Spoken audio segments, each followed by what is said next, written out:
नमस्कार। हम पढ़ रहे थे कवि मंगलेश डबराल की रचना संगतकार। संगतकार में हमने पढ़ा कि संगतकार किस किस तरह से, किस प्रकार से मुख्य गायक को ढाढ़स बंधाता है, उसका साथ देता है, उसकी गलती से उसे अवगत कराता है, लेकिन खुद को उससे पीछे रखता है। उसकी सफलता में अपना भरपूर योगदान देता है और खुद प्रतिभाशाली होते हुए भी, काबिलियत उसके अंदर होते हुए भी वह अपने आप को उससे आगे नहीं ले जाता। तो यह हम कवि का मानना है कि यह उसकी असफलता नहीं, उसकी मनुष्यता होती है, मानवता होती है। अतः हमें संगतकार के महत्व को समझना चाहिए और उसे उसका सम्मान प्राप्त होना ही चाहिए। कविता हमने पढ़ ली थी, आइए अब करते हैं प्रश्न अभ्यास। तो पहला प्रश्न है, संगतकार के माध्यम से कवि किस प्रकार के व्यक्तियों की ओर संकेत करना चाहता है। संगतकार के माध्यम से कवि उन लोगों की ओर संकेत करना चाहता है जो प्रतिभाशाली हैं, जो ज्ञानी हैं, जो मेहनती हैं, जो परोपकारी हैं, जो स्वार्थ छोड़कर दूसरे के हित में अपना जीवन लगा देते हैं।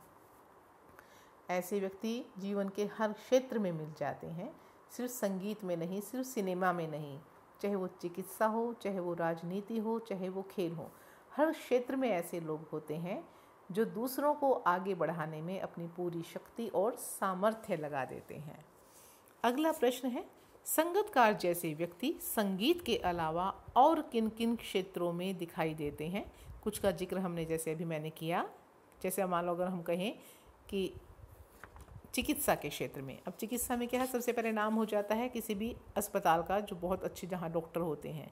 अब सिर्फ डॉक्टर ही अच्छे होने से बात नहीं बनती है, उनके पीछे बहुत सारे लोग होते हैं जो काम करते हैं, चाहे वार्ड बॉय है, चाहे नर्स हैं, चाहे उनके अंदर दूसरे काम करने वाले जो बच्चे डॉक्टरी सीख रहे हैं। तो उन सब की सहायता से ही डॉक्टर जो है अपने कार्य में सफल हो पाता है और उनके अत्यधिक परिश्रम से किसी भी अस्पताल का नाम होता है। तो जो सभी व्यक्ति उसके सफलता में, उसके नाम में योगदान दे रहे हैं, वो संगतकार का ही काम करते हैं। ऐसे ही अगर हम धर्म के क्षेत्र में जाएं तो एक गुरु का बहुत नाम हो जाता है। कब हो जाता है? क्योंकि उसके आने से पूर्व ही पंडाल सज जाते हैं। उनके जो कार्यकर्ता हैं, धर्म प्रचारक हैं, वो जगह जगह जाते हैं, उनके बारे में बताते हैं, प्रचार प्रसार करते हैं उनकी शिक्षा का, उनके संदेश का।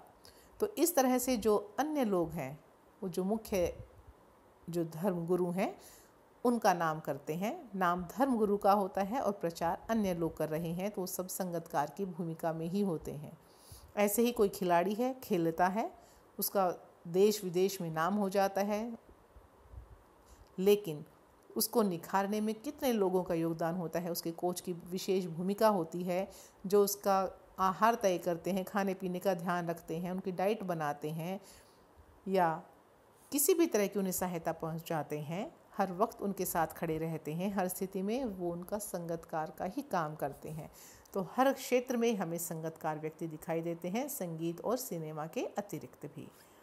अगला प्रश्न है, संगतकार किन किन रूपों में मुख्य गायक गायिकाओं की मदद करते हैं। तो संगतकार किन किन रूपों में करते हैं, यहीं से हम कविता में से लेंगे कि जब मुख्य गायक या गायिका कुछ भूल जाते हैं तो स्थायी पंक्ति को दोहरा कर उसकी सहायता करते हैं। उन्हें याद दिलाकर कि बचपन में भी ऐसी गलतियां की थी, तो आपने फिर ऐसे कोई गलती कर दी है, मानो उनका कोई सामान उठाकर वो ला रहे हों। उनकी उनको प्रेरणा देते हुए, उनके उत्साह का जब नष्ट होता है उस उत्साह को पुनः जगाते हुए, जब उनका गला खराब हो जाता है उनके साथ डटे रहते हैं, खड़े रहते हैं और यह बताकर कि वो अकेले नहीं हैं, स्थितियां अनुकूल हैं या प्रतिकूल, हम तुम्हारे साथ हैं। तो ऐसा सब करते हुए अपनी शक्ति और सामर्थ्य उनके लिए लगा देते हैं। भाव स्पष्ट कीजिए।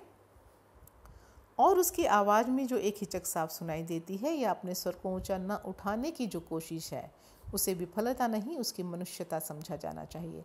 तो भाव तो यही है कि जो मुख्य गायक की सफलता में जो योगदान देता है संगतकार, उसका अभिप्राय यह नहीं है कि उसमें किसी चीज़ की कोई कमी है। वह काबिल है, प्रतिभाशाली है, उसे हर चीज़ का ज्ञान है, अपने क्षेत्र का ज्ञान है। तो अगर वह अपने स्वर को ऊंचा नहीं उठाता है तो वह उसकी मनुष्यता के कारण है, उसकी असफलता नहीं कही जा सकती। इसे विस्तार से आप लिखेंगे। 5वां प्रश्न है, किसी भी क्षेत्र में प्रसिद्धि पाने वाले लोगों को अनेक लोग तरह तरह से अपना योगदान देते हैं। कोई एक उदाहरण देकर इस कथन पर अपने विचार लिखिए। अभी जो मैंने दूसरे प्रश्न में बताया, शिक्षा का, धर्म का, शिक्षा का नहीं, चिकित्सा का और धर्म का मैंने भी बताया, खेल का बताया, तो अब शिक्षा से भी ले सकते हैं। शिक्षा में अगर किसी विद्यालय का बहुत नाम है तो सिर्फ विद्यालय की इमारत से वो कार्य संभव नहीं हो सकता है।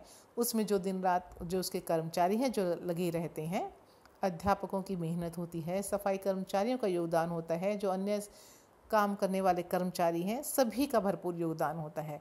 तो सब मिलकर एक संगतकार का कार्य करते हैं और स्कूल का, विद्यालय का नाम चमका देते हैं।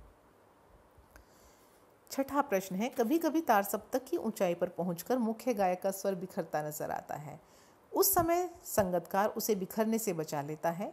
इस कथन के आलोक में संगतकार की विशेष भूमिका को स्पष्ट कीजिए कि जब बहुत ऊंचे स्वर में कोई मुख्य गायक गाता है और उसका स्वर खराब होने लगता है, उस समय वह कैसे बचाता है। तो कविता से लेंगे हम कि प्रेरणा जब मुख्य गायक का साथ छोड़ती है तो संगतकार उसकी प्रेरणा बन जाता है कि कोई बात नहीं, फिर से गाओ। एक राग अगर गा चुके हो तो दोबारा से उसे गाया जा सकता है, गलती हुई है तो पुनः शुरू कर सकते हैं। उत्साह नष्ट होता है जब मुख्य गायक का, तो उसका उत्साह बनकर स्थायी पंक्तियों को दोहराते हुए वह उसका उत्साह बढ़ाता है कि मैं तुम्हारे साथ हूँ, अकेले नहीं हो। जब उसकी आवाज़ खराब होती है तो उसके साथ उस स्थिति में भी वह खड़ा रहता है। कभी कभी वह अपनी इच्छा से भी उसका साथ दे देता है। और इसके अतिरिक्त जो हमने ऊपर लिखा था कि बचपन याद दिलाता हुआ नौसिखिया के रूप में जब वह गलती कर देता है, तो इस स्थिति को भी आप इसमें लिख सकते हैं। अगला प्रश्न है, सफलता के चरम शिखर पर पहुंचने के दौरान यदि व्यक्ति लड़खड़ाता है। कहने का क्या मतलब है कि व्यक्ति ऊंचाइयों पर पहुंच गया है, बहुत नाम उसने प्राप्त कर लिया है, नाम और यश और पैसा सब कुछ मिल गया है, और वहाँ पहुंचकर वह लड़खड़ाता है, उसके यश में, नाम में कहीं कोई कमी आने लगती है, तब उसे सहयोगी किस तरह संभालते हैं। बिल्कुल ठीक वही उत्तर आ जाएगा जो संगतकार कार्य करता है कि उस स्थिति में यह कहकर कि कोई बात नहीं, अनुकूल और प्रतिकूल स्थितियां सबके जीवन में आती हैं, बुरा समय है तो अच्छा भी आएगा जैसे अच्छा समय पहले आया था। दूसरा, ऐसी स्थिति में भी, प्रतिकूल स्थिति में भी उसका साथ देकर, उसे छोड़कर न जाकर, क्या होता है कई बार जब मुसीबतें आती हैं तो मित्र या साथ देने वाले साथ छोड़कर चले जाते हैं, लेकिन जो संगतकार है, जो सहयोगी है, अगर वह इस स्थिति में भी डटकर कई बार उसके साथ खड़ा रहता है तो वह सच में उसका सहयोगी और मित्र ही है। उसे जिस तरह की ज़रूरत हो उसकी मदद करके, उसका उत्साह बढ़ाकर, उसकी प्रेरणा बढ़ाकर कि कोई बात नहीं, कभी कमी है तो अच्छी भी हो सकती है, कमी दूर भी हो सकती है, तो इस तरह की बातें बढ़ाकर, प्रेरणादायी शब्दों से उसको प्रेरित करके, उसका उत्साह बढ़ाकर सहयोगी उसे संभालते हैं। रचना और अभिव्यक्ति। 8वां प्रश्न है, कल्पना कीजिए कि आपको किसी संगीत या नृत्य समारोह का कार्यक्रम प्रस्तुत करना है, लेकिन आपके सहयोगी कलाकार किसी कारणवश नहीं पहुंच पाए। या आपका स्टेज शो है और आपके जो मित्र हैं या जो संगतकार या सहयोगी हैं वो किसी कारण नहीं पहुंच पाते। तो ऐसी स्थिति में 2 प्रश्न उसने पूछे हैं। एक तो स्थिति का वर्णन करके उस समय कैसी आपकी मन स्थिति होगी और उसका सामना आप कैसे करेंगे। अब अचानक से आपका समय होने वाला है और आपको स्टेज पर अपना कार्यक्रम प्रस्तुत करना है। उस समय आपको लगता है कि बस कुछ ही समय रह गया है और मित्र नहीं आ पा रहे हैं, तो आप क्या करेंगे। स्वाभाविक है कि एक बार से घबराहट होती है कि कैसे होगा, सब नहीं आए, क्या करें क्या ना करें, पसीने पसीने हो सकते हैं, गला सूख जाता है, घबराहट होती है। फिर स्थिति से क्या होगा कि हम उसे समाधान ढूंढने का प्रयास करेंगे। अगर हमारे संपर्क में कोई और भी उस क्षेत्र से संबंधित है, उस कला से संबंधित है, तो हम उससे आग्रह कर सकते हैं कि भाई हमारे मित्र किसी कारणवश नहीं आ पाए, अगर आप समय दे पाएँ तो आप आ जाइए। हो सकता है तब भी बात ना बने तो जो संचालक हैं हम उनसे बातें करेंगे कि ऐसी ऐसी समस्या आ गई है। फिर भी कोई समस्या नहीं निकलती है तो क्या हो सकता है, तो हम उसके लिए क्या कर सकते हैं। हम मंच पर जाकर दर्शकों से क्षमा भी मांग सकते हैं। वो स्थिति के अनुसार है कि हम क्या कर सकते हैं। तो स्थिति ये होगी कि हम घबरा जाएंगे, गला सूख जाएगा, इधर उधर परेशानी में विचार करेंगे, किसी को फ़ोन करेंगे, किसी और से सहायता की अपेक्षा करेंगे, संचालक से सहयोग मांगेंगे कि कुछ समय के लिए थोड़ा सा कार्यक्रम को टाल दिया जाए ताकि आप उस समस्या का कोई समाधान निकाल सकें। अब सामना कैसे करेंगे, हम इसकी शुरुआत तो कर ही चुके हैं। तो कई बार हो सकता है हम कह सकते हैं कि कोई हमें मित्र मिल ही जाए, या फिर हम सच बताते हुए मंच पर जाकर ये कह सकते हैं कि मुझे लगेगा कि ये मेरे मित्र तो नहीं आ पाए हैं, लेकिन आप अगर आप अच्छा गाने वाले हैं तो आप मेरी आवाज़ का आनंद ले सकते हैं। संगीत के बिना भी अगर आप अपनी तालियों की गड़गड़ाहट करें, तालियों की धुन दें, चुटकियां बजाएं, तो गीत का आनंद ले सकते हैं। तो आप अपने आवाज़ पर और अपने गाने के हुनर पर विश्वास रखते हुए मंच पर अपनी प्रस्तुति दे सकते हैं। तो आप कहेंगे कि हम इस तरह से सामना करेंगे। अब अगला प्रश्न है, आपके विद्यालय में मनाए जाने वाले सांस्कृतिक समारोह में मंच के पीछे काम करने वाले सहयोगियों की भूमिका पर एक अनुच्छेद लिखिए। कि जब कोई भी कल्चरल प्रोग्राम होता है विद्यालय में, तो उसमें जो मंच पर हैं वो तो आपको दिखाई देते ही देते हैं, लेकिन बहुत सारे ऐसे सहयोगी हैं जो मंच पर नहीं हैं, नेपथ्य से काम करते हैं, स्टेज से नीचे काम करते हैं, उसके पीछे, पर्दे के पीछे से काम कर रहे हैं। नाम सामने उन्हें नहीं मिल पाता है, जबकि उनका भरपूर योगदान होता है उस कार्यक्रम की सफलता में। तो इसमें आप लिख सकते हैं कि जिन्होंने कार्यक्रम शुरू होने से पहले ही रंगमंच को सजाया है, उनका सहयोग है। जो ध्वनि व्यवस्था करते हैं, साउंड सिस्टम, उनका भरपूर योग है, क्योंकि जब तक सुनेगा नहीं अच्छे से या उसमें कोई समस्या है तो आनंद में खलल पड़ जाता है। ऐसे ही बिजली की व्यवस्था करने वाले, खान पान की व्यवस्था करने वाले, मेहमानों के लिए पहले से ही इनविटेशन कार्ड तैयार करने वाले, चाहे वो अध्यापक हैं चाहे वो अन्य कर्मचारी हैं, बच्चे जो अध्यापकों के साथ जो महीने पूर्व से कार्यक्रम की तैयारी में लग जाते हैं, अध्यापक जो बच्चों की हर प्रस्तुति में अपना भरपूर सहयोग देते हैं, परिश्रम करते हैं और उनसे भी करवाते हैं, या विद्यालय के सफाई कर्मचारी हैं जो विद्यालय को साफ़ सुथरा चमका कर रखते हैं। तो जो आपको लगता है कि किसी भी कार्यक्रम में आपके विद्यालय में क्या क्या होता है और कौन कौन किस तरह से सहयोग कर सकता है या करता है, तो उनके बारे में हमें एक अनुच्छेद लिखना है। अनुच्छेद जो है एक ही पैराग्राफ होता है, उसे ही अनुच्छेद कहा जाता है। अगला प्रश्न है, किसी भी क्षेत्र में संगतकार की पंक्ति वाले लोग प्रतिभावान होते हुए भी मुख्य या शीर्ष पर क्यों नहीं पहुंच पाते होंगे। जैसे अभी हमने संगतकार के बारे में पढ़ा है कि संगतकार में इतनी सारी क्वालिटीज़ हैं, प्रतिभाशाली है, ज्ञान है, सुर लय ताल सब कुछ उसे आता है, तो फिर भी वह शीर्ष पर क्यों नहीं पहुंच पाता। क्या उसके मन में कभी इच्छा नहीं होती होगी कि मेरा भी नाम हो। स्वभावतः है, सबके मन में इच्छाएं होती हैं, सबके कुछ सपने होते हैं। तो कवि कहता है कि यहाँ क्या कारण है।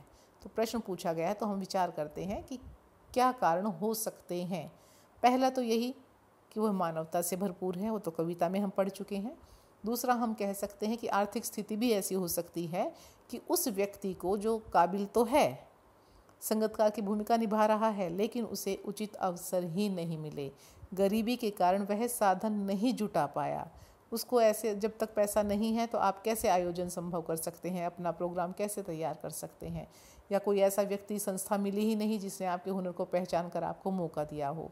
इसके अलावा यह भी हो सकता है कि उस क्षेत्र में जो लोग आगे निकल चुके हैं वो चाहेंगे ही नहीं कि कोई और उनसे आगे निकले, तो वो ऐसे अवसर उन संगतकारों के जीवन में आने ही नहीं देते, कुछ ना कुछ ऐसी अड़चन डाल देते हैं कि वो आगे नहीं पहुंच पाते। इस तरह के आपने विचार करके यहाँ पर बिंदु लिखने हैं। पाठ्येतर सक्रियता में आप फिल्में तो देखते ही होंगे। अपनी पसंद की किसी एक फिल्म के आधार पर लिखिए उस फिल्म की सफलता में अभिनय करने वाले कलाकारों के अतिरिक्त और किन किन लोगों का योगदान रहा। जो पर्दे पर दिख रहे हैं उनका नहीं, उनको वहाँ तक पहुँचाने में किस किस का योगदान है, उनके बारे में आपको लिखना है।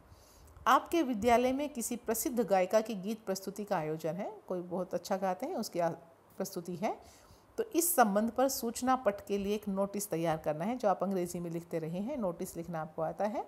तो सूचना पट पर जो सूचना दी जाती है वही लिखनी है। गायिका व उसके संगतकारों का परिचय देने के लिए आलेख तैयार कीजिए। संवाद, जैसे हम डायलॉग्स लिखते हैं तो संवाद आपने लिखना है, जिसको पटकथा भी कह सकते हैं। तो यहाँ पर हमारी यह कविता पूर्ण होती है। धन्यवाद।